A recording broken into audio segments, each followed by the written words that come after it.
L'Udimuseo est une association de pros de la communication numérique qui vise une évolution à moyen terme. L'objectif, c'est surtout de professionnaliser au moins 2 postes, mon collègue développeur et un ingénieur projet ou une coordinatrice opérationnelle pour pouvoir pérenniser l'activité. C'est une maison originale qui s'engage dans l'aide aux équipements culturels pour une meilleure accessibilité, avec des techniques issues du facile à lire et à comprendre. Nous pouvons tous ainsi mieux comprendre et mieux participer. Oui, par exemple, ça pourrait être adapté puisqu'en fait, on a des traits simples qui sont très marqués, qu'on pourrait par exemple passer dans un four de thermogonflage qui permettrait d'avoir une illustration tactile que les personnes pourraient toucher et donc comprendre. Ça nécessite quand même systématiquement une explication parce qu'il y a toujours besoin d'un accompagnement, mais oui, ça c'est typiquement un dessin qu'on pourrait adapter.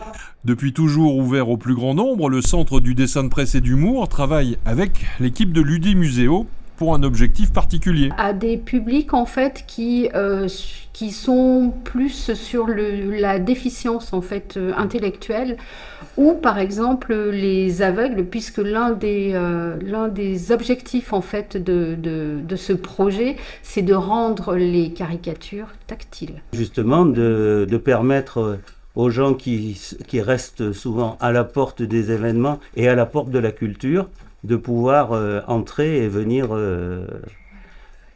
découvrir le dessin d'une manière différente, puisque malheureusement avec leur handicap, ils n'ont pas les mêmes facilités à appréhender le dessin. C'est compliqué, ça va être une expérimentation en fait, c'est ça qui est intéressant parce que c'est quelque chose qu'on va concevoir de notre côté, avec le dessinateur, avec les enfants des écoles et surtout avec des personnes concernées par le handicap.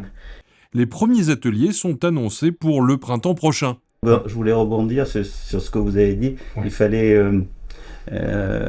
expliquer aux gens, mais je pense que le dessin d'humour, ça pourra nous servir aussi à expliquer à d'autres personnes dites